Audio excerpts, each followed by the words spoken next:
Assalamualaikum warahmatullahi wabarakatuh. Perkenalkan, nama saya Diani Hamdah dengan NIM 191420197, jurusan Perbankan Syariah kelas E semester 3. Di sini saya akan menjawab beberapa pertanyaan yang diberikan oleh Ibu.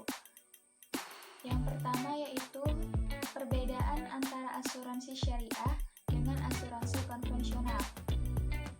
Yang pertama, ada prinsip dasar.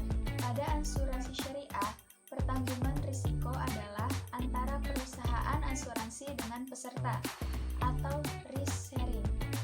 Peserta saling membantu dan tolong-menolong. Pengumpulan dana dikelola dengan cara membagi risiko kepada perusahaan dan peserta asuransi itu sendiri. Pada asuransi konvensional, pemindahan risiko dari peserta ke perusahaan adalah bersifat penuh atau risk transfer. Secara sepenuhnya, asuransi akan menanggung risiko atas nama tertanggung, baik untuk aset, kesehatan, dan jiwa. Ini tentunya menyesuaikan dengan catatan yang berlaku. Yang kedua, akad atau perjanjian. Untuk asuransi syariah, akad yang menjadi landasan adalah akad takaful, yaitu tolong-menolong. Jika terjadi masalah atau musibah pada salah satu peserta lain akan membantu dengan dana tabarruk atau dana sosial. Pada asuransi konvensional, prinsipnya adalah akad tabaduli, yaitu akad jual beli.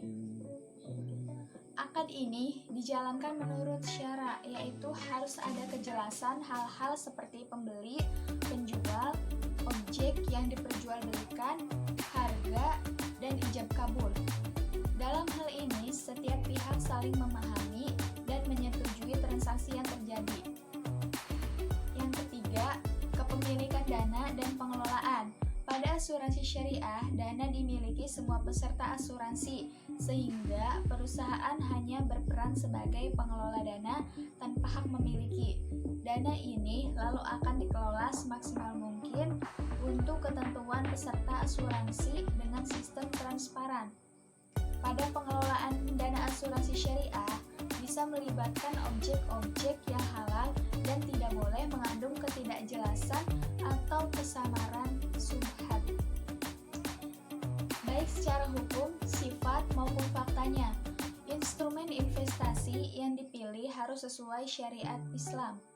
Sedangkan pada asuransi konvensional, dana premi harus dibayarkan nasabah atau tertanggung sama seperti transaksi jual beli pada umumnya. Dana ini akan dikelola sesuai perjanjian, misalnya dialihkan sebagian ke biaya dan investasi, atau pertimbangan lain sesuai jenis produk asuransi yang dipilih demi mendapatkan keuntungan maksimal. Yang keempat, pengawasan dana.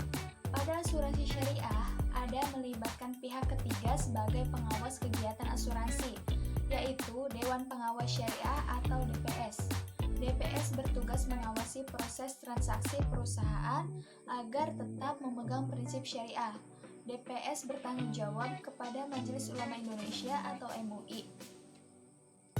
Dalam asuransi konvensional, tidak ada badan pengawas khusus tertentu untuk kegiatan dan transaksi perusahaan. Namun, prinsipnya, setiap perusahaan asuransi resmi dan terdaftar harus menurut pada peraturan oleh Otoritas Jasa Keuangan atau OJK. Yang kelima, dana hangus. Istilah dana hangus terjadi ketika tidak ada klaim dalam jangka periode asuransi yang disepakati. Misalnya, dana hangus pada asuransi perjalanan ketika trip telah digenapi atau dana asuransi properti hangus ketika masa polis berakhir. Asuransi syariah tidak memberlakukan istilah dana hangus. Dana tetap akan bisa diambil meskipun nantinya ada sebagian kecil yang diikhlaskan sebagai dana tabarruk. Ketika seseorang tidak sanggup melanjutkan asuransi syariah, dana tetap dapat ditarik sepenuhnya sesuai yang pernah sudah dibayarkan kepada perusahaan asuransi syariah. Berbeda dengan asuransi konvensional, status dana langsung hangus ketika periode polis berakhir, tidak sanggup membayar premi berjalan, dan ketentuan lainnya. Yang keenam, surplus underwriting. Ini adalah dana yang diberikan kepada peserta jika terdapat kelebihan dari rekening sosial atau tabarruk, termasuk dari pendapatan lain setelah dikurangi dan pembayaran klaim atau santunan dan utang jika ada. Pada asuransi syariah, ada sistem surplus underwriting.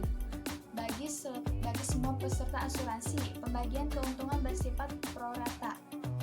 Pada asuransi konvensional, tidak ada pembagian keuntungan, tetapi ada istilah no claim bonus pada beberapa asuransi. Ini adalah pemberian kompensasi kepada nasabah atau tertanggung jika tidak pernah melakukan klaim dalam jangka waktu tertentu. Yang ketujuh, wakaf dan zakat.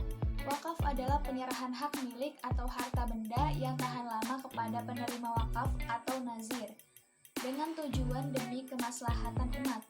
Karena wakaf memiliki manfaat perlindungan, peserta asuransi atau nasabah dapat mewakafkan manfaat asuransi berupa santunan asuransi meninggal dunia dan nilai polis. Zakat adalah harga tertentu yang wajib diberikan oleh umat Islam kepada golongan yang berhak menerima, misalnya fakir miskin.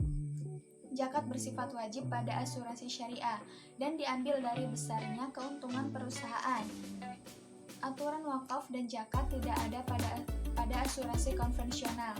Pembayaran polis bisa diberikan kepada ahli waris sesuai dengan ketentuan yang berlaku.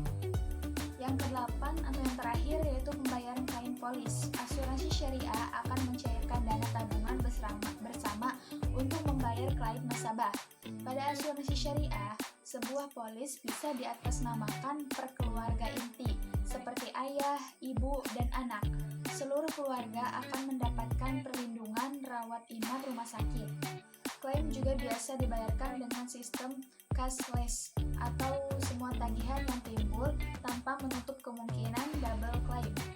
Terhadap asuransi lain, asuransi konvensional akan menanggung klaim asuransi nasabah dari dana perusahaan sesuai ketentuan polis yang berlaku tentunya.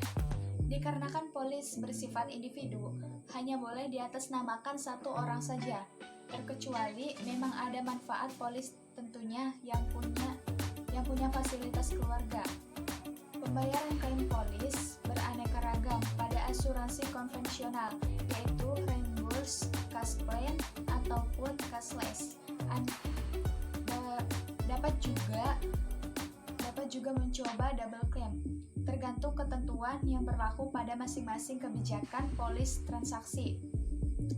Selanjutnya yaitu apakah Badan Penyelenggara Jaminan Sosial atau BPJS Kesehatan menjalankan prinsip secara syariah Islam? Di BPJS tidak membutuhkan sumber daya yang besar untuk mempraktikkan sistem syariah. Hal ini karena sebagian besar operasional BPJS sudah sesuai prinsip syariah.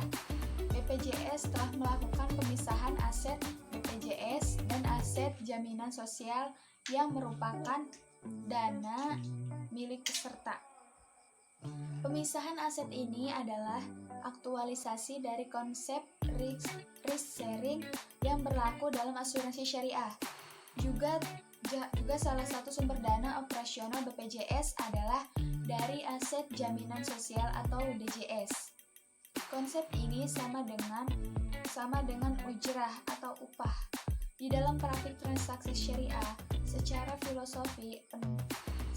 filosofi pendiriannya BPJS dibangun dari prinsip kegotong royongan yang sesuai dengan konsep syariah yang merujuk pada Al-Quran agar tolong-menolong dalam mengerjakan kebaikan dan takwa. Sebenarnya sudah banyak praktik yang sesuai syariah dalam operasional BPJS. Praktik yang masih belum sesuai syariah adalah dari sisi akad dan investasi. Hasil Ijtima Ulama Komisi Fatwa MUI se-Indonesia pada tahun 2015 menyimpulkan bahwa penyelenggaraan jaminan sosial oleh BPJS Kesehatan terutama yang terkait dengan akad antar para pihak tidak sesuai dengan prinsip syariah karena mengandung unsur garar atau ketidakjelasan, maisir, unsur judi, dan riba. Dengan demikian, untuk mempraktikkan syariah di BPJS cukup sederhana. Yang paling utama adalah terkait dengan akad dan investasi yang sesuai syariah. Selebihnya berisi norma-norma umum dan lazim yang memang harus dipenuhi sebagai penyelenggara layanan publik. Cukup sekian yang bisa saya sampaikan, kurang dan lebihnya mohon maaf. Billahi taufiq wal hidayah. Wassalamualaikum warahmatullahi wabarakatuh.